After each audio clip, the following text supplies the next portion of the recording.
Hey, how's it going? Hey, look at my signs. Please, if you wouldn't mind. There's a big glow. That's what that is. That does not help. Well, I hope it was... Oh, I guess I was just waving it around. Here, why don't I do this? I just didn't want to unplug it from the lead. I am just not... Here we go. Okay. That felt tortured. Okay. I guess I'll just leave it unplugged. So, hi. I have some cards. And when I pulled them, I was thinking about how, well, I mean, how, like, badly we are to each other anymore. Not, it's not like across the board. There's plenty of times and places where I've been where people are just fine, civil, polite even, and there's no hostility. But in a lot of cases, there is, and I have definitely seen the level of hostility rise and the level of civility sink over the past 10 years or so. So there are many factors historically that you could correlate that with. But it doesn't really matter because it's kind of sort of, if one portion of society or person is being, I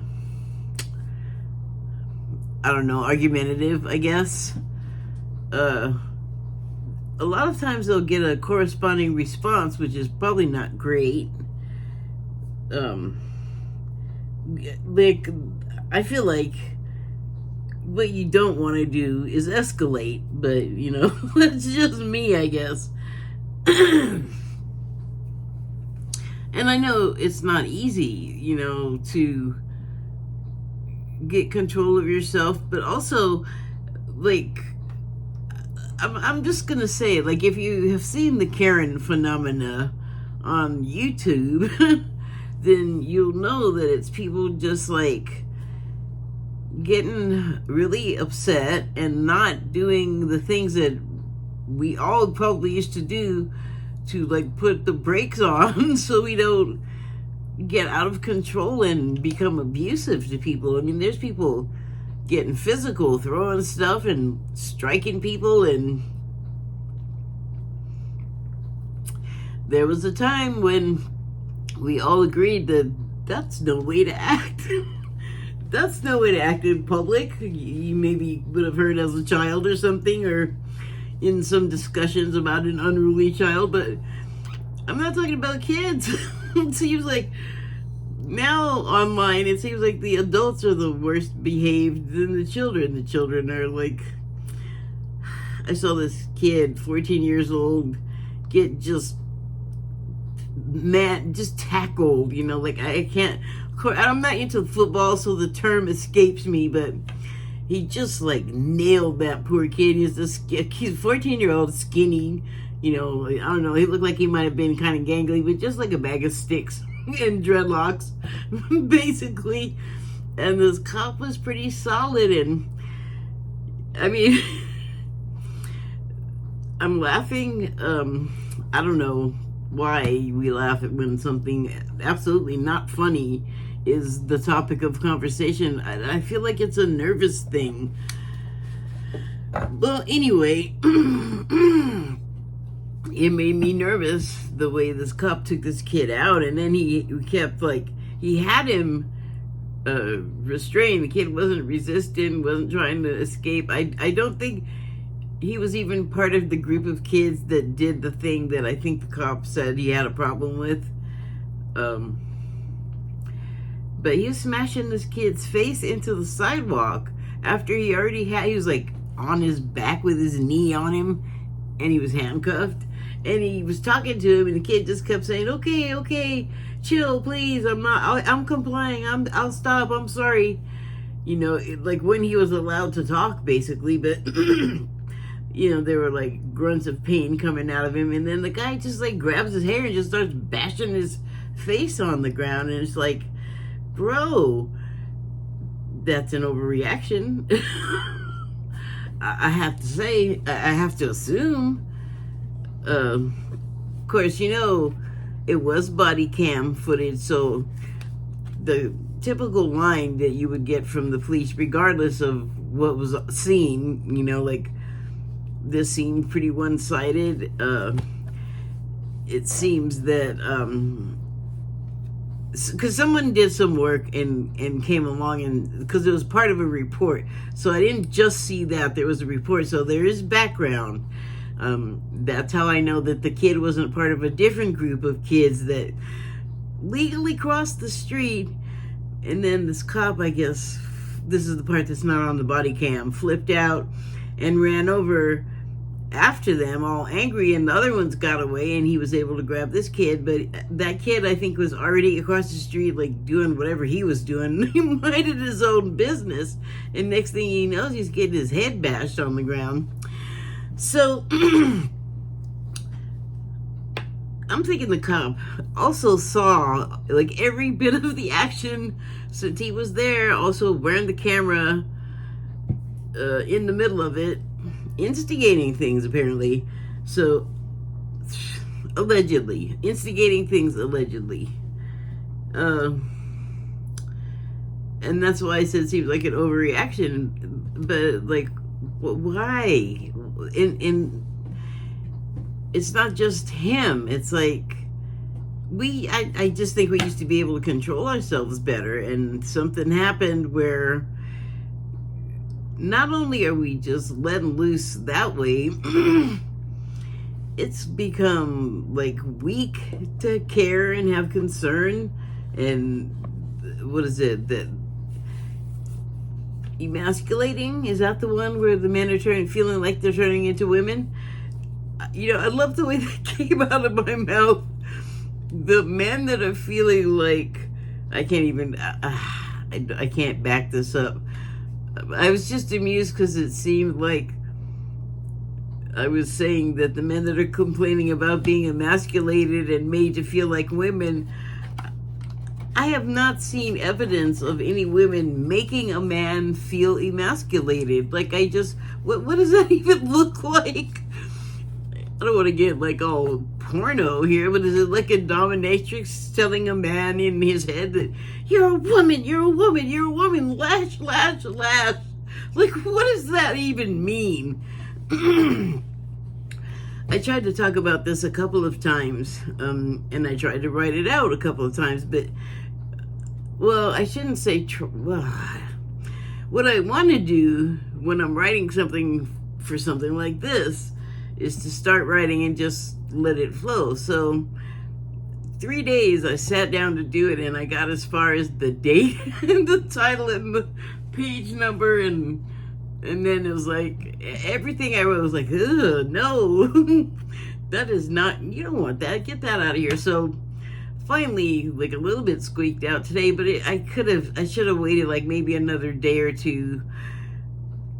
But I was able to get a little bit of it out on paper, what I was feeling and wanting to say about it, because it's something that I've also just been saying all along. Like, I really would like us to just get along better and stop blaming each other for all of our problems. It's like, there, notice something. We blame each other for our problems.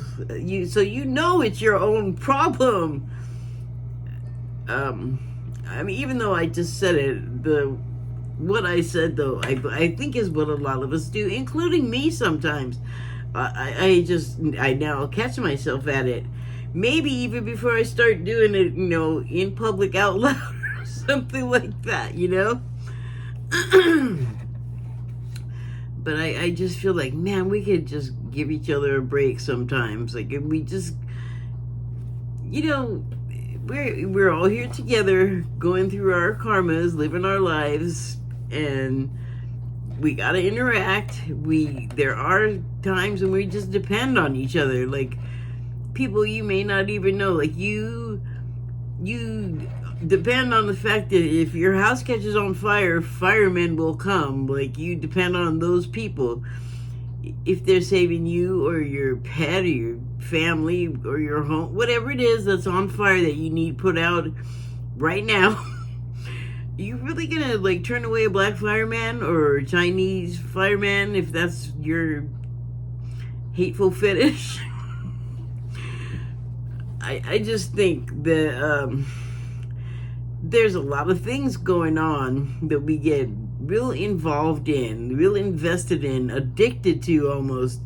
And so it prevents us from seeing things that are also right in front of us that are kind of like the important thing, the main thing.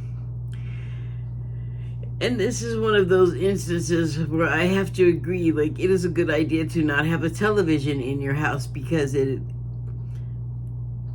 if you are easily influenced, then it's gonna do that to you. It's gonna have a bunch of stuff coming out of it, tailored for different people even, to capture them in, suck them in, and make this all there is. Like everything else extraneous becomes gone, invisible. You know how it is. You've seen kids get just sucked in, and you practically have to get a 2x4 and whack them on the head to get their attention.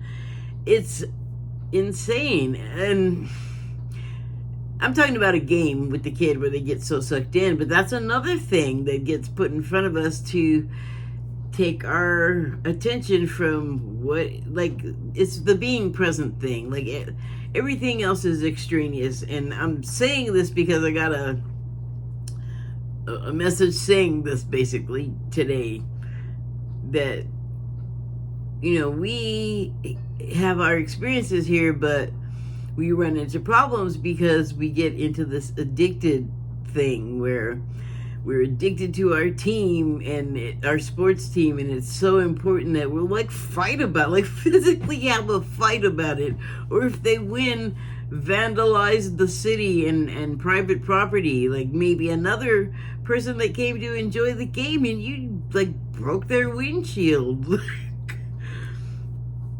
How inconsiderate. I think. But it's an excuse to team up against each other, and that's the thing that I feel like we kind of miss, that is important, because if we have all these things set up for us to sort of polarize against each other with, whose great idea was it to do this, and why in the world would you want us that way? That is the question to ponder. So I pulled some cards, and first ones I pulled were from the Shaman's Dream Oracle deck, and I pulled just do that, number 50 card, and it's Spirit of the River, movement toward adventure. So here's something I've mentioned before, and it's the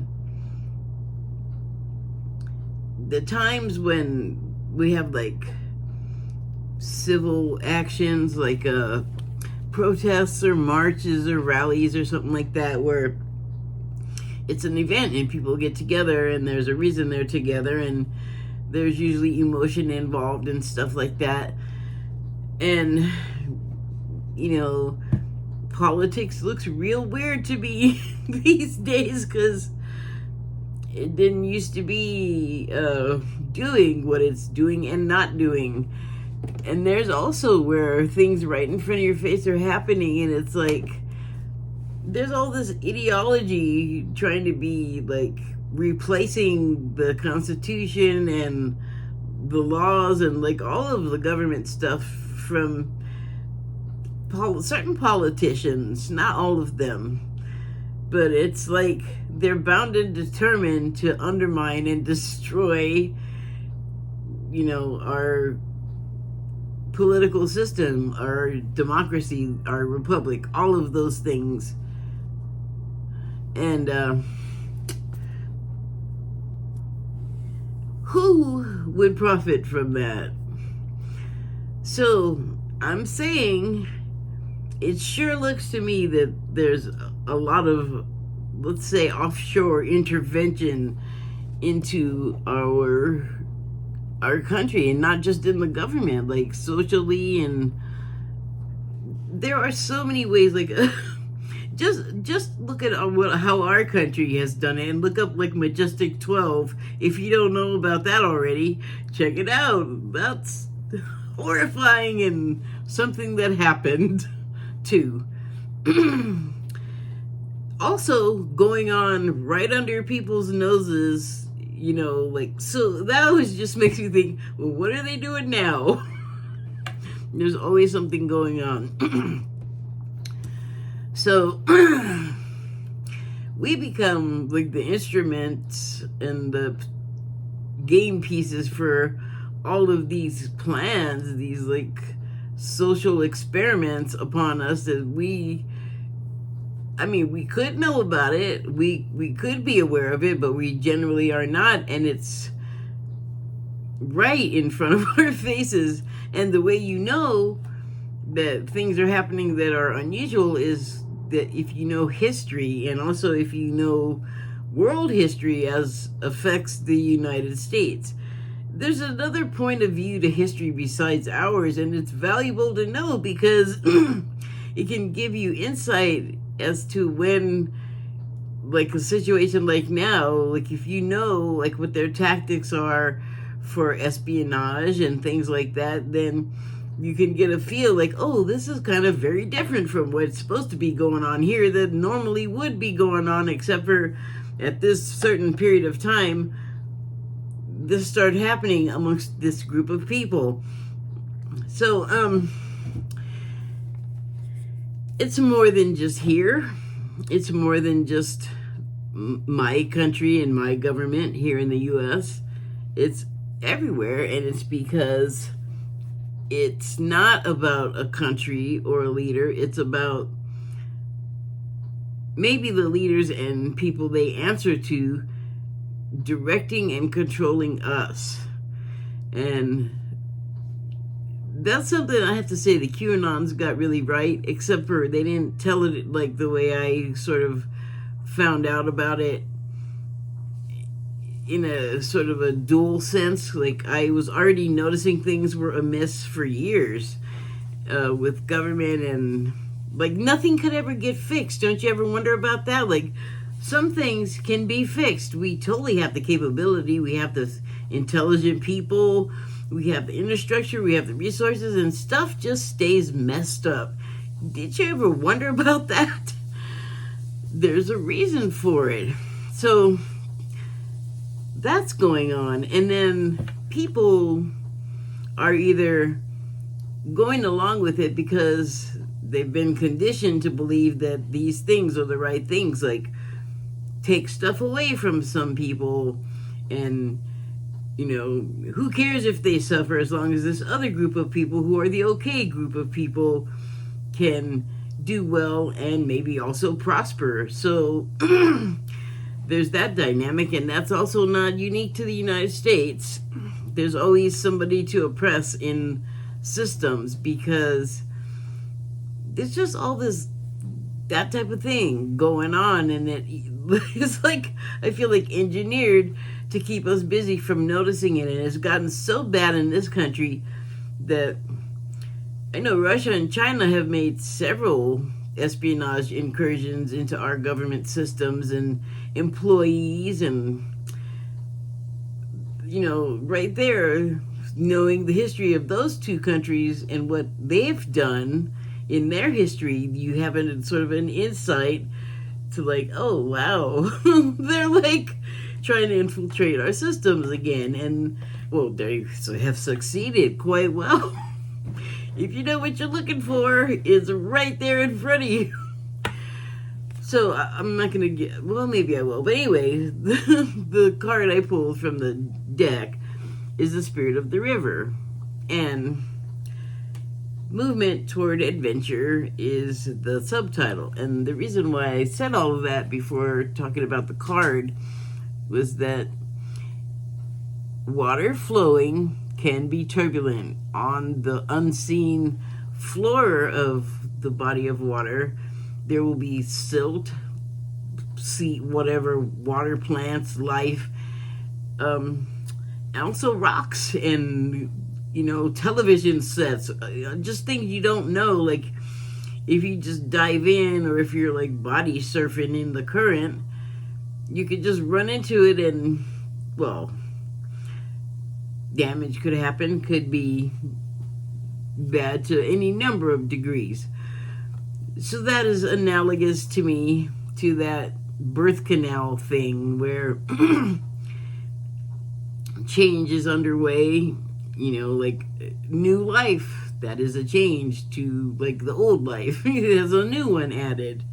But it comes through the passage screaming and yelling because it was once calm and turbulent and floating happily, and then next thing you know, it's yanked out, it's cold, it's getting stuff like cut right off of your body, and it's loud, and the light, it's like traumatic. Like, welcome.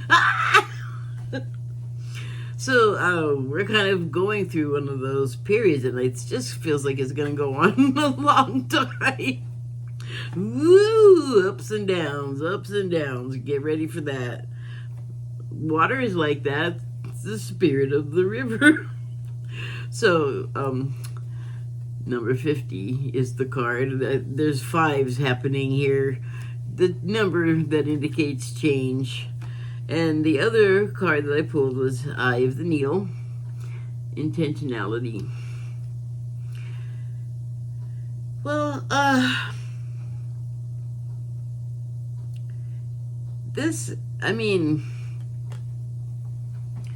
this card could have ominous implications in light of what I was talking about.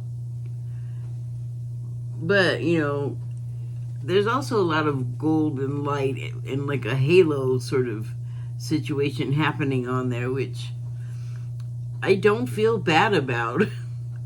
And to me, sewing has a lot of good connotations.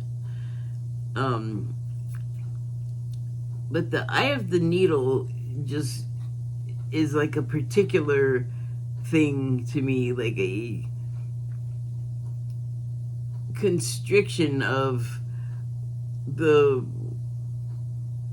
greater surrounding area. Again, like the birth canal all squeezing you out, like squeezing through this. But in this case, maybe not squeezing through, but just sort of like looking through the keyhole, kind of. And it's not a keyhole. It's this like narrow aperture, which it made me think of like electronics for some reason, like tones, like focused direction, like specifically aimed at something. Like I'm thinking of one of those satellite microphone things. It's like a handheld satellite dish, and you can point it, and it can pick up something really far. Well, not really far, but like if you're in one house, it could go like across the street to like a different house and pick up conversations, like whatever room you aimed it in. But it'd have to be within like, I don't know, a block away for it to work at all well, since there's lots of other electronic stuff everywhere to interfere with that little bitty signal. But the thing is like, you have that dish and it's behind the microphone, so you think that like, I don't know, satellite dish, you're going to have like a wide signal, but really it's not that big. So it's a very focused beam is what I'm saying. And look at the great interest in that eye. So it's like all of these little sneaky, where's my indicator. Hold on a second. I got a bit of a mess going back here. I knocked over a bottle of olive oil up here by accident last night, all over cords and well, it didn't go everywhere. I can't say it went over everything. So I was able to snatch it up in time, but some stuff got moved around and that's not it. Ooh, I get all bent out of shape when I can't have my things.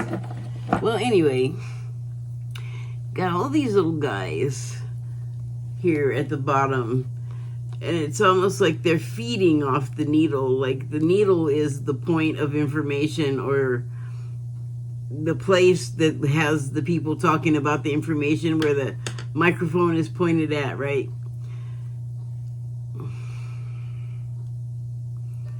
Oh, so these are the other little operatives that just go around kind of unnoticed because they blend in, right? And they look busy. The subtitle on this card is intentionality. So they have a particular thing that they're looking for, something, some form of information that they want to get a hold of that they can learn from and use as damage. I don't know why I'm going so far with this metaphor. It sounds like really like a bummer, but I can tell you it's not going to stay that way. It's just laying out what I feel like is the situation, and it's part of the whole, like we just don't have time for each other anymore. Like we can't even fake being nice anymore. Like we really have a hard time. It's difficult. And it's a symptom of something else. It's almost like you feel fine, but you have cancer growing in you, but you didn't know.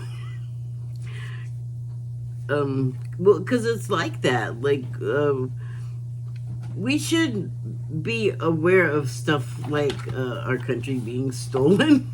Basically, we should notice when things are not kosher, when people are not doing the things that they are supposed to do, because we do things in a certain way here. Like all of the countries, we have our system. But our system, it interferes with other countries and what they want to do. And also, we have really thrown our weight around in the world, and,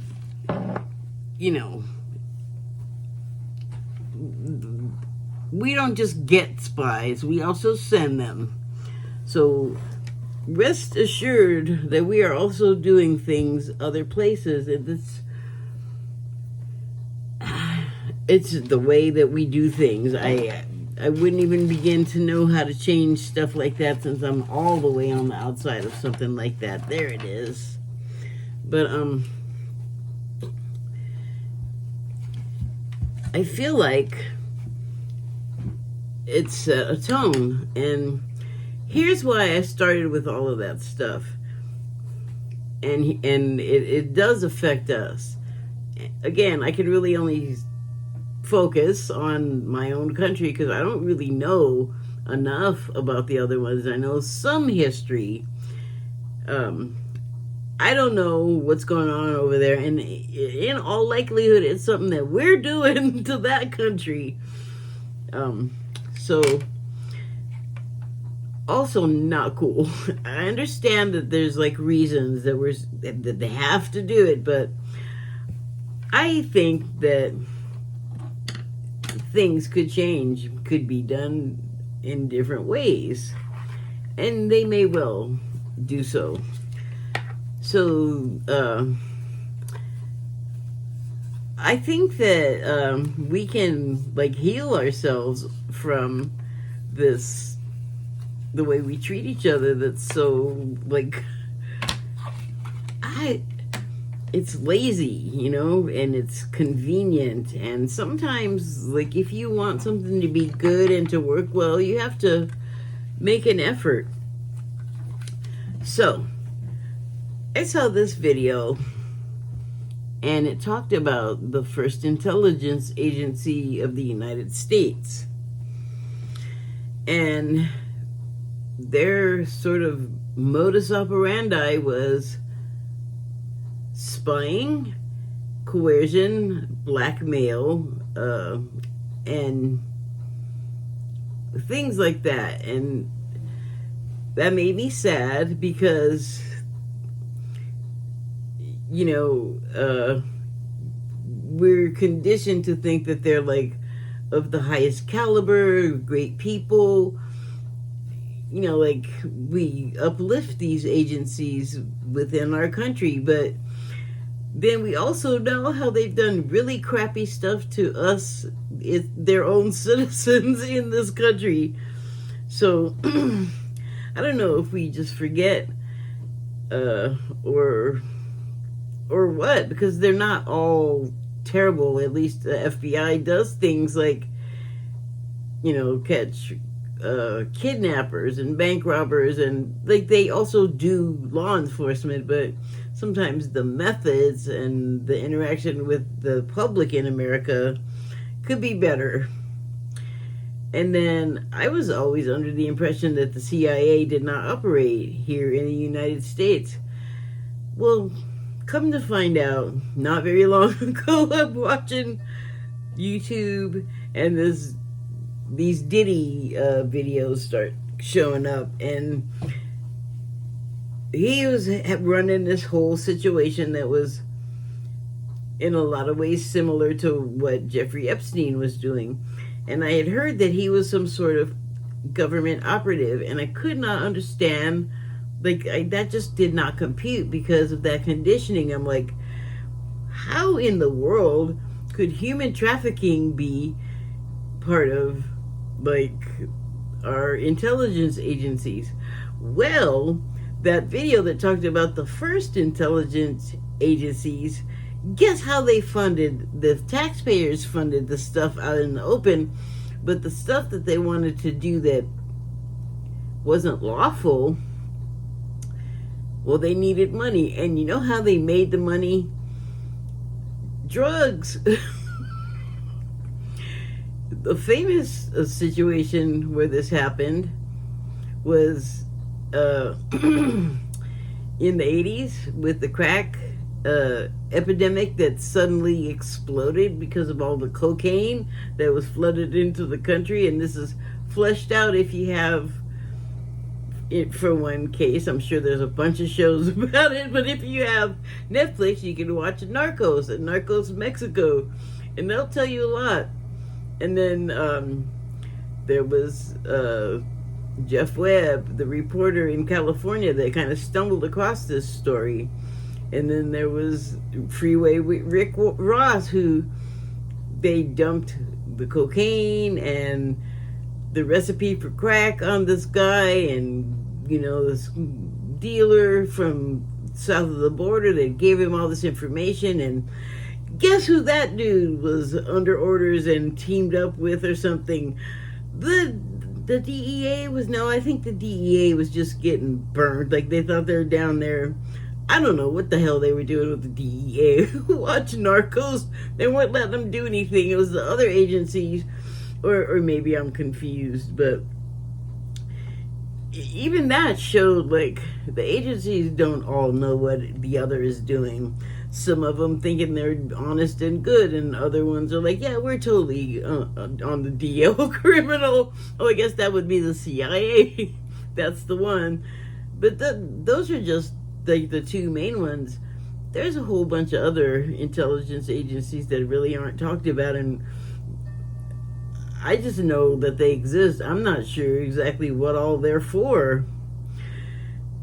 So anyway, the crap, the spying and the blackmail and the dark ops to make the money, using us, like, dump a bunch of drugs in here and sell it to the Americans and then go out and do dirty cheat deeds with it. It's like, really? So, we, I think, can do better, and I think we need to, because, you know, we have our karma, and we're all supposed to be here doing stuff, living out these lives, that there's a purpose. Usually it doesn't need to be known beyond the individual what their personal purpose happens to be. But on the grand scale of things, everything everyone does interacts. So there are supposed to be these people that we consider the bad or the negative ones, but that doesn't mean they're irredeemable. So here's two cards I pulled from the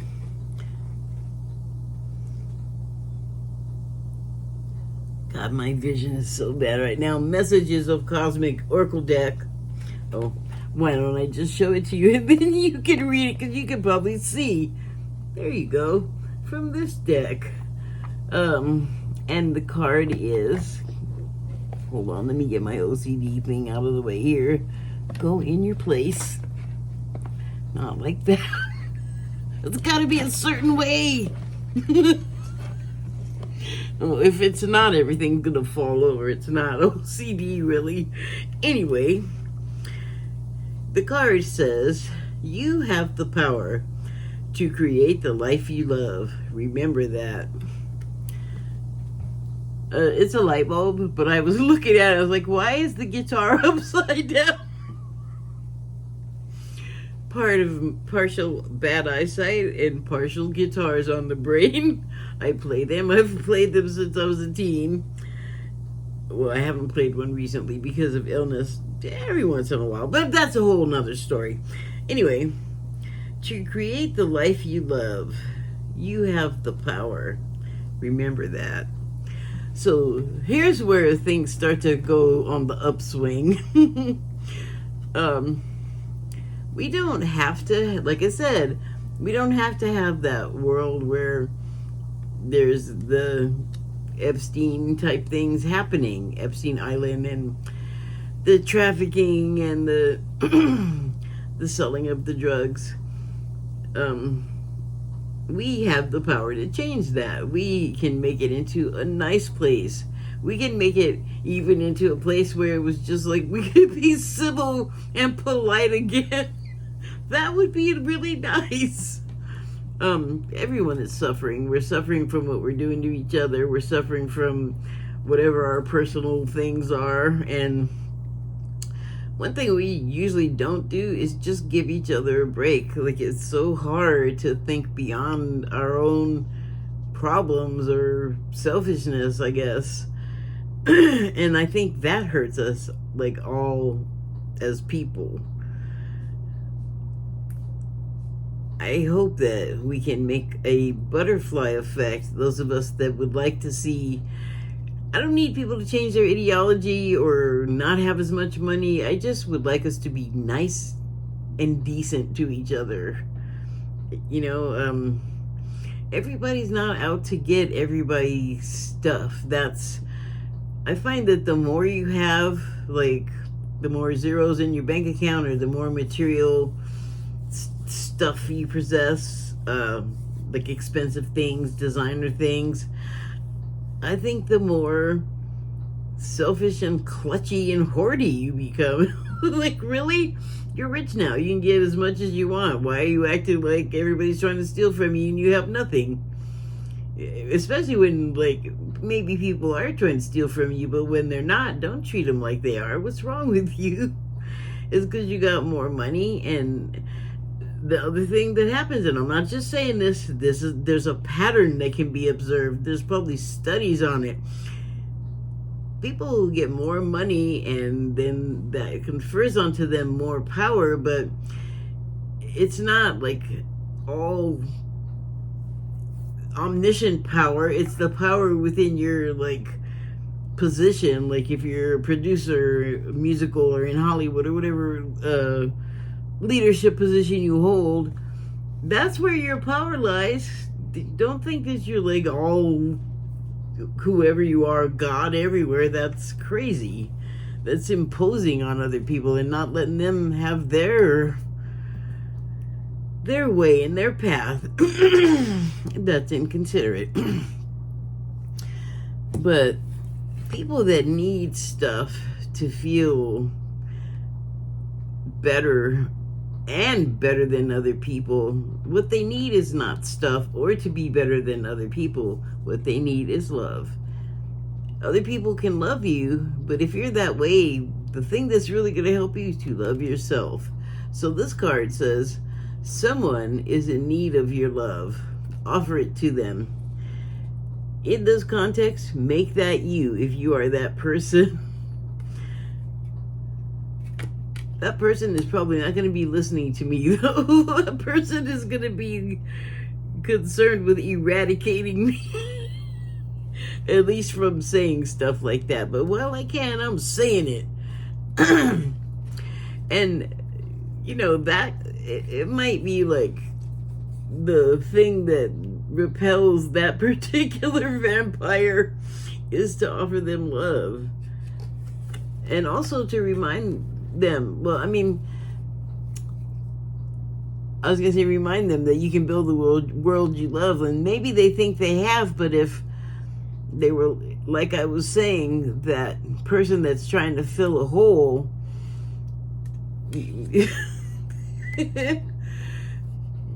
you need to remember that you can create the life you love. You don't have to remain unhappy. You have to see that you are too, though. But a good indicator is when you don't feel like anybody else can have stuff and you have to have all of the stuff. That's a pretty good indicator that you need help and it's not the other people. Just saying. So, also pulled some angel number cards from this deck. I always think it's upside down. I don't know what that's about. Like that second part of seeing doesn't ever flip. That's weird. God, I hope it's not that. That really would be weird. So, pulled 3 from that deck. And first one I pulled is number 0330 card with the subtitle Lucky Shirt. So that, when I pulled it, made me feel a little sort of happier about the trend that this reading I knew was going to take. Because I'll read you. Well, first of all, number 33 is a number associated with spirit, so that's never bad for me. It's associated with the age that Christ died, but I was hesitating to say it because it's like, oh, it's a sad thing, but I mean, it's not, because the body died, he didn't. You know, the energy of that being still exists, because our souls are eternal. Like, we just don't really ever die. But I thought, you know, the 33 was kind of an uplifting turn of events for me, and I'm going to go ahead and read the subtitles here because I just feel like with what I was saying, they need to be heard about now. Love, peace, hope, and optimism. Transferring responsibility to others. Progress, creativity. It's weird that in the middle of all of that love, peace, hope, and optimism, it says transferring responsibility to others. I mean, you could take that as like handing off some of the duties that are overwhelming you, but if you think of it in the context of what I was saying, it's like that person, you know, with so many things to be thankful for, still is unhappy and still wants to fill some hole that they have that is just bottomless. And it's that way, but it's not their fault. It's everybody and everything else's fault. So it's like the other words that surround that, or that follow that, are progress and creativity. And I feel like it's that person, like, surrounded by all of these energies, trying to like coax it back, you know, from selfishness and the meanness that comes along with it. Like, the excess wealth, just, I don't know why, but it just, it it has a bad affect with people. Like, it brings out some really bad qualities. And it's almost like that becomes your peer group, and you have to act that way, or you're nouveau riche and you can't hang out with us or something. I don't know. It just seems like a weird dynamic, but the only way to get to someone, if you're going to get to them at all, because you have to change yourself, but letting people know that you love them and you have their back and you care about them. Positive reinforcement, I don't think ever hurts when you offer it to someone, because they need it. I'm going to read the paragraph. Pursue your goals. Let me try that again. Pursue your goals and get what you want. It'll provide wonderful benefits for you and the people you hold dear. Your ability to communicate is improving at this time, which will make it easier for you to interact with a broad spectrum of individuals. Well, that is hopeful. That doesn't... I'm just going to move on to the next one that maybe will... I feel like that's incomplete. So the next card was 0505, or 0550, sorry. Nope, 0505. And the subtitle is Unexpected Shift. The subtitles, the keywords are divine intervention, sudden challenges, love, pleasant surprises, gut feeling.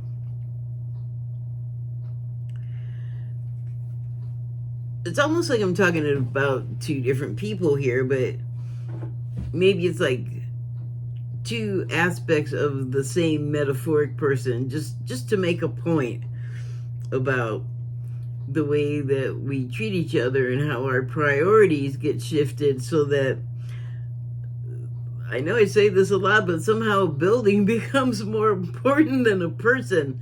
And a building is not going to help you if you need it to, even if it's a smart building. I mean, I guess it could call the cops or whatever, but what if it isn't your home or office? Like, how are you going to activate that for yourself when it's, like, I'm just saying, I don't want to depend on a building, even if it's a smart building. Anyway,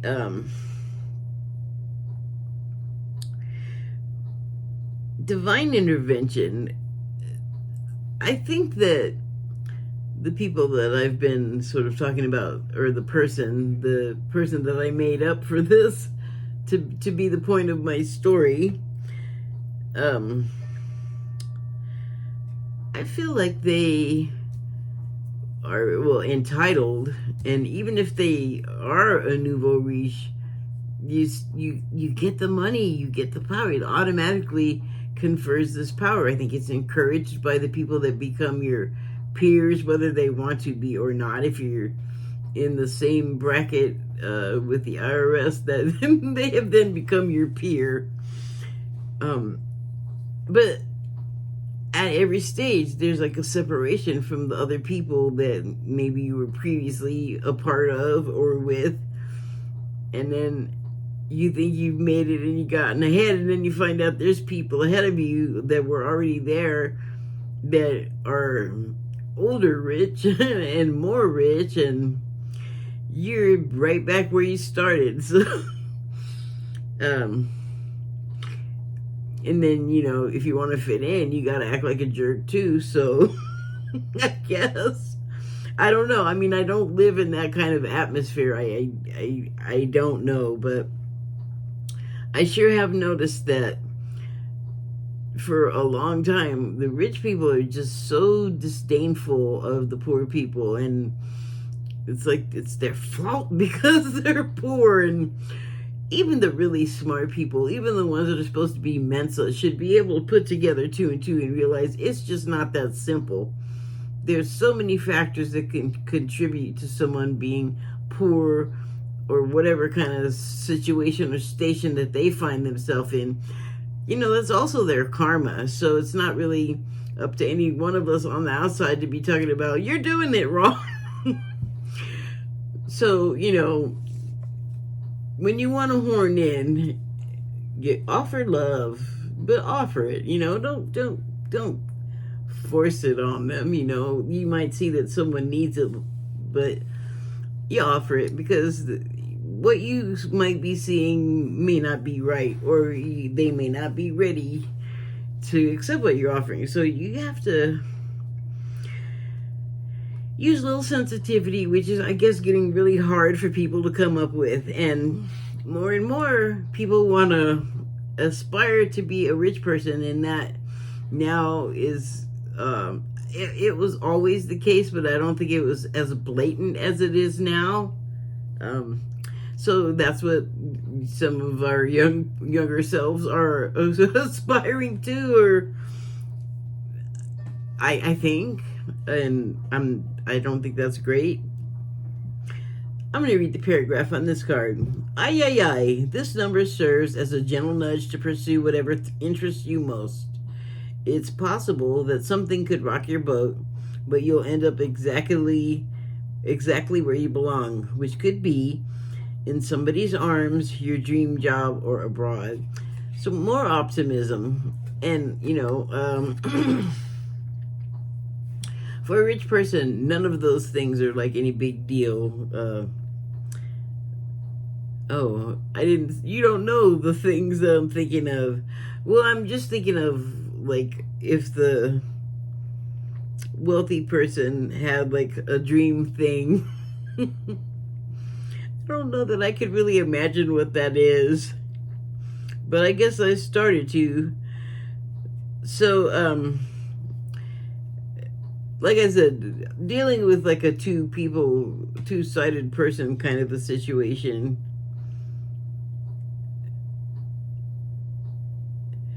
Well, an aspiring, unexpected shift that makes me think of the aspiring person that wants to be. Oh well. Maybe they'll be good rich people. And the last angel number card I pulled was the number 1616.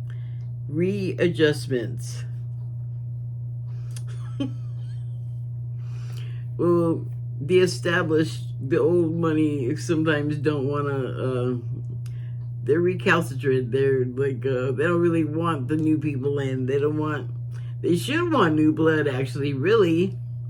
And it's funny because in real life, those are the people that are more concerned about have more children, so you can work at our businesses. You're not fooling anybody, by the way. We see that. That's also right in front of our faces. But people do see that. Like trying to get children into work. It's like, you're still not making enough money. You got all the money in the world already. Just get in your rocket ship and go. Stop being rude. That's just my opinion. So, readjustments. Well, making transitions, unexpected shifts. The paragraph reads, your level of self-control is sufficient to make things right. On the horizon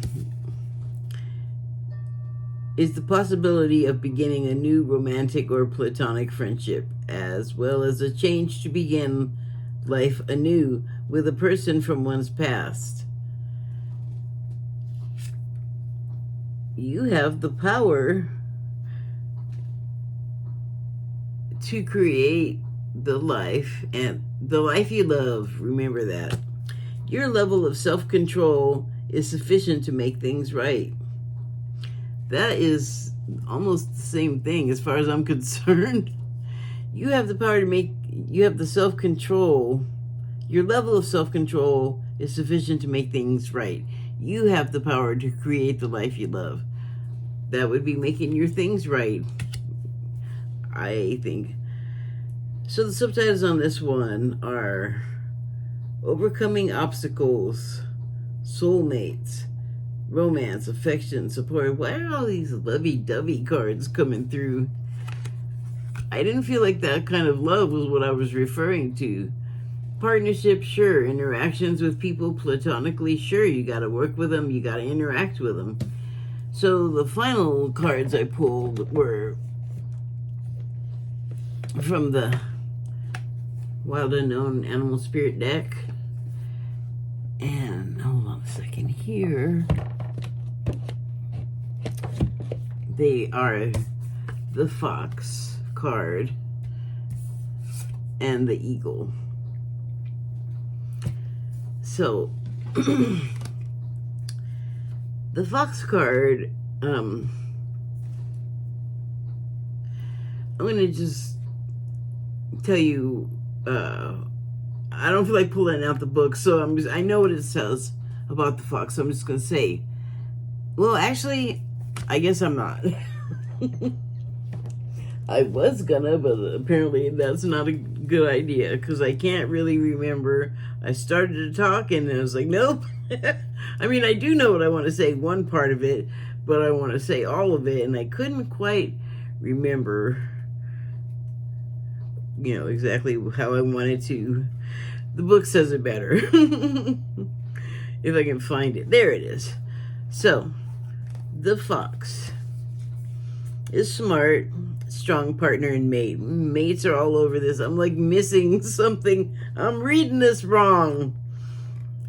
Strong partner or mate, wise teacher. The fox is an enchanting creature with plenty of mystique to go around. Fox personalities are skillful in business and make great teachers. They are quick to learn and adapt well to new situations. Foxes are ideal life partners as they commit to relationships for the long term, and their natural charisma keeps things exciting. Fox energy helps us stay true to those most dear to us. When this card appears, reconnect to those you love. Foxes don't do well when they slip away. And that was the part that was really sticking with me when I pulled this, or that I wanted to talk about. And it goes back to that way we treat each other, and the way that we treat each other when we become the successful person it's not just the American metric, it's like all over, and it's capitalism.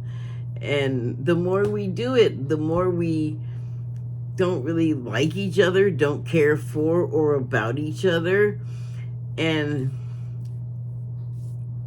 we have all these opportunities to do things a different way, and you're already scoring points for showing up here and doing what you do, living your life. But we can always do better. The thing with the fox is, well, a monogamous mate. Like, they're just always going to be there. That's what their intent is going to be. To look out for the mate, for the litter, for, oh God, I don't know what groups of foxes are called. Well, groups of foxes. But the thing that really got me was that part where it says, when this card appears, reconnect to those you love. Foxes don't do well when they slip away. So that's a problem we're having. We are not unconditionally loving each other like we should, and which would allow us to be forgiving of each other, which would allow us to be generous with each other. We would be open-minded and helpful, and all pack. I think they live in packs, foxes. So that's what you want for your pack. And when we slip away from each other, like we tend to do that. Like, the extreme example is of the rich people, but then I also talked about the political parties and the sports teams, and there's other stuff out there similar to where we'll just like clique up against each other, and that is separation. That difference can create a separation. Like, once you sort of leave the family group, and drift away. And like we don't do well when we drift away from our support stations.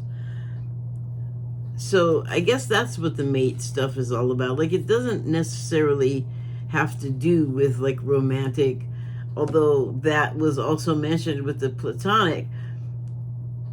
All of those could go so many different ways in terms of partnership. And so here's one last thing to talk about, like that terrible beginning with the intelligence agencies. That, alongside capitalism, has really set the tone for what our country has done progressively since that time, which was, I believe, around World War I. So I feel so sad that our technique is so gross. But the Qs, here's something that, see, what I found about the QAnons that I met in 2015 is I talked about a lot of stuff, and some of it sounded nutty and some of it sounded plausible. So here's one that sounded nutty and plausible, and now I can believe it. They said, well, it wasn't necessarily one of them personally, but it was just like some link that I got to some site that was talking about this, and then there was discussion about it. So a lot of the people that make money here in this country, like Trump has alerted us to a lot of the loopholes and stuff. Like, for those of us that didn't already know that existed, he's made it really easy to see. And then the other people that are doing it to a greater or equal or lesser degree have also become visible in the process. So that's a good thing. We needed to see that as a whole in this country, but like everywhere. Like, we need to see what's real. So we need to see what's real. So here is the thing that was said that I thought was crazy yet plausible, and it was that Warren Buffett said that he made his money the way that he said he did it. Like, look that up if you're interested. I'm not going to try to remember exactly what he said, but I thought, like, really, wow, like, it was like super disciplined, like Superman or something. Like, how could you be that stringent and rigid? And I guess you really want to make that money. Well, here, I have this opinion, and along comes the QAnons, and they're like, oh yeah, Warren Buffett made his money, it's drug money. And the premise with that is that he's in partnership with the cartels. And haven't you always wondered, like, why that particular problem just cannot get solved? Like, we got a drug war, and it's such a big deal, and we're gonna, like, take out, like, everything that the drug people have done to ruin people on our own people, whether they're taking the drugs or not. So, okay, but how the drugs get in here? Well, they're financed. How are they financed? How are they financed, indeed? Are the drugs financing Buffett, or is Buffett financing the drugs? I mean, again, consult your narcos for more detailed information on how that works. And then also remember about how the black ops get funded. The cocaine has made a lot of money. Like, it just never stopped earning. The Narcos shows ended, and we don't hear about the tunnels at the border. We hear about immigrants, but we don't hear about the drug war anymore because, I don't know, that's just regular old market stuff now or something. I'm saying, and I didn't go into details because I don't know any to give you. It's just something that someone said, like I said, crazy yet maybe plausible. I'll tell you one thing. There's got to be a connection with so-called legitimate business in this country and illegitimate business, because the illegitimate business don't stop, and the rich people are like I don't know, they want to think that they're so separate from us that, or everybody that's not one of them, their family or their peer, is someone that's like inferior, and that's not true. Because right now you can see like a whole bunch of rich people that they don't seem like that superior as humans. If you're gonna like start comparing people's behavior and things like that, what are your priorities? Well, I know mine is not crushing other people and and nothing like that. You know, here's where my head's at. Okay? I would like to think that we could do this very thing without stepping on somebody else's dream or neck or something like that.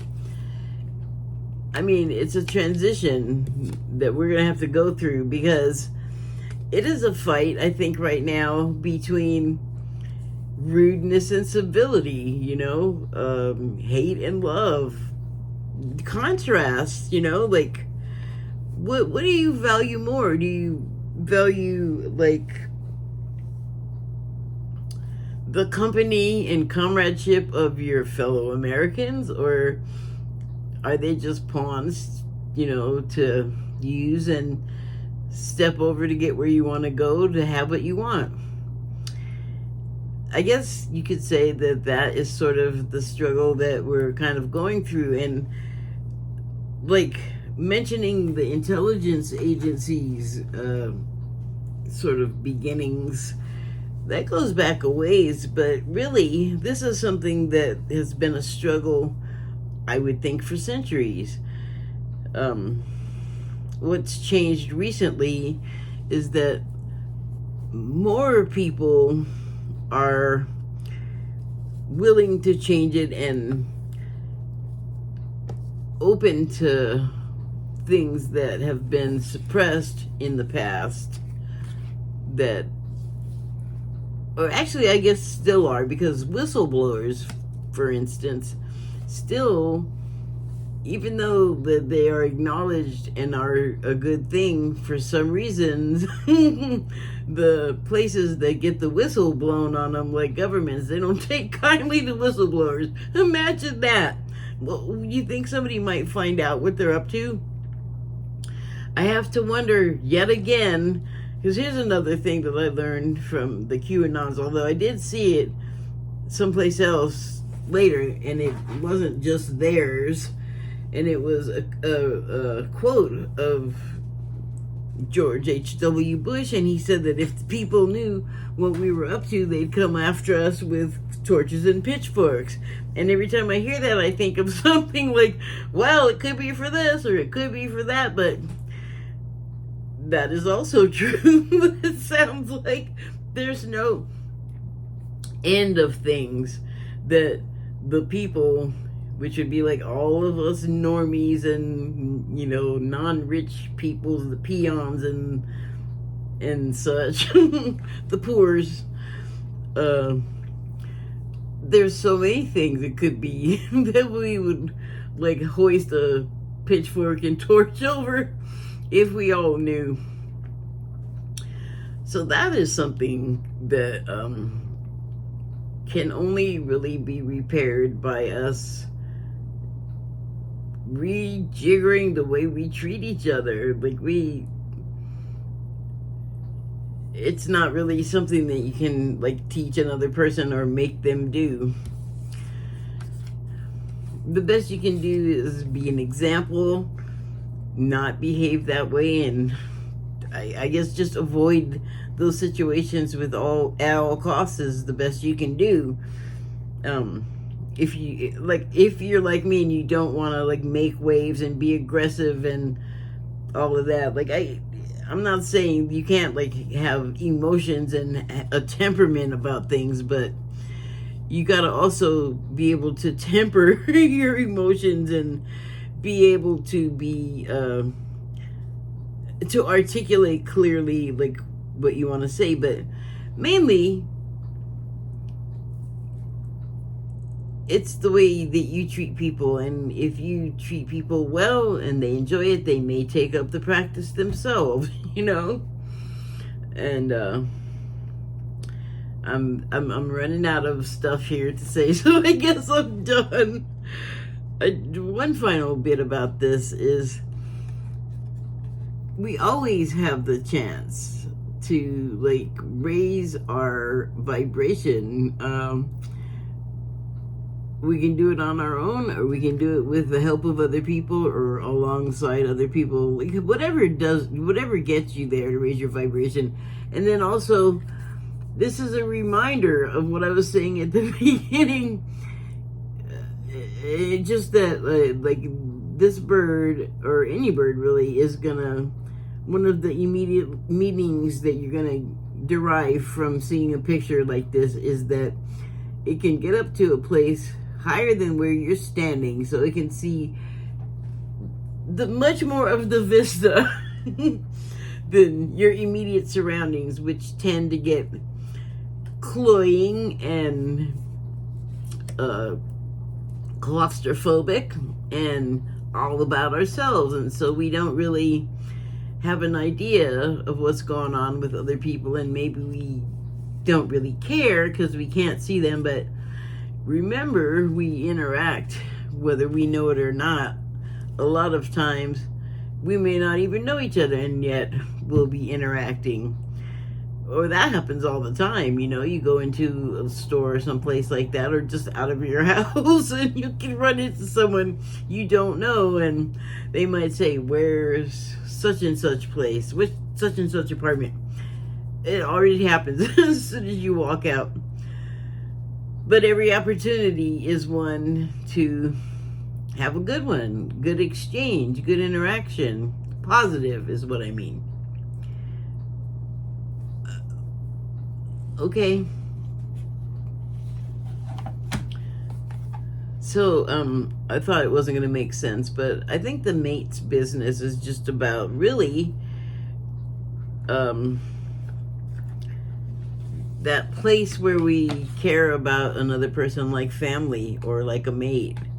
You want to treat them that way. You want to treat them well. So I'm just going to pull one final card and see what this has to say in regard to.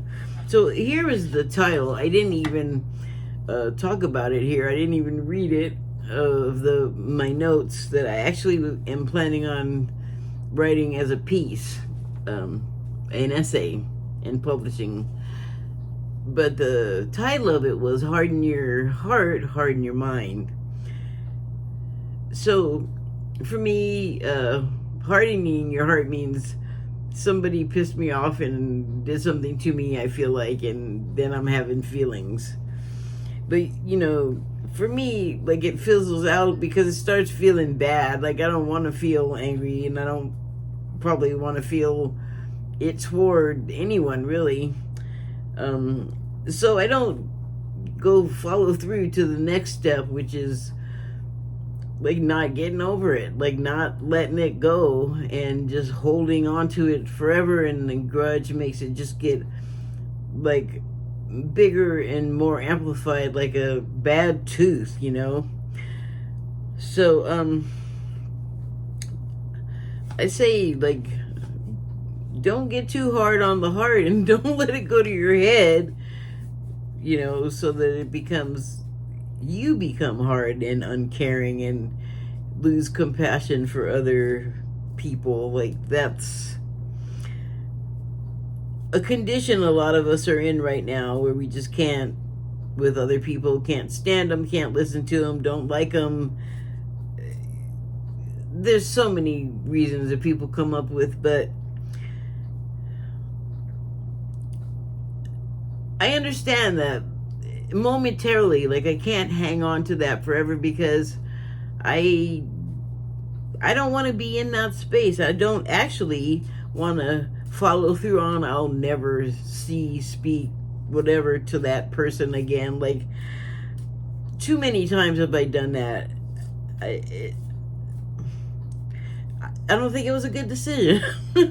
I wish I would have done better. So I want to preserve those relationships and make them better and have less of the ones where it's an argument, where it's a one-upmanship, it's a competition, like less of that and more of like, oh, great to see you, you have great things to say, the great outfit, that's a great thing you made, that's a great thing you do. I feel like appreciation is so much more expansive and definitely closer to unconditional love, because the opposite is like, sell the bump stock, more ammunition. It's not the guns, it's the people. More guns, less people. Just shoot them.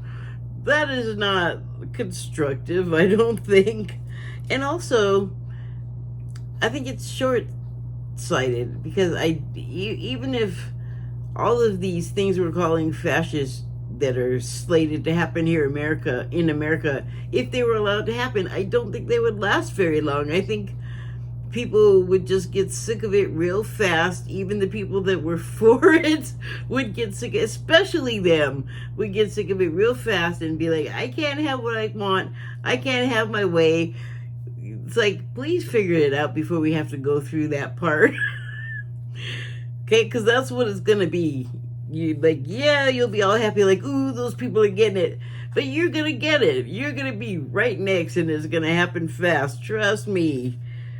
Trust me. And I don't know why you should trust me, because I have not had that experience, but I feel it really strongly. And it's just not even going over well in the places where that's the way things are. Like, happy, nicer, loving people make happier, nicer, loving everything. Just abundance. And the other thing is like elimination, cancellation. So, my choice is, let's go for the more positive.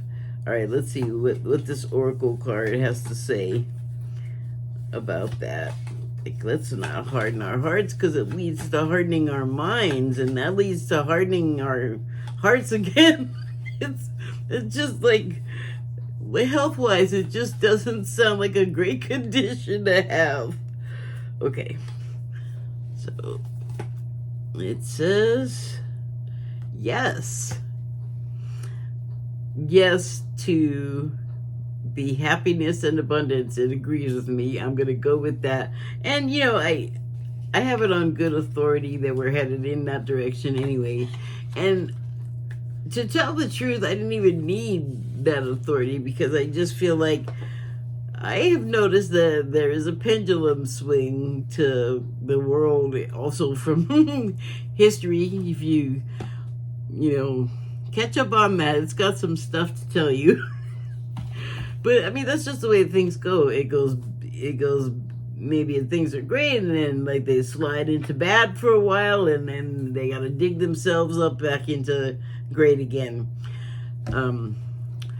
But we've done it a certain way for a long time, and I hope that, and I also feel like this is going to be the case. We're gonna get through these times, and these ideas that people have that involve like dismantling the American system of governance. Man, they're not good. They're not good at it. I mean, James Comer. Come on, that guy. I mean, I really think he's done them more damage and made them look not, I mean, they're not even menacing and threatening right now because of him. Now they look kind of goofy in Keystone Cop. Look it up. That's really ancient. Keystone Cops. Oh. But, that's cool. We get to see that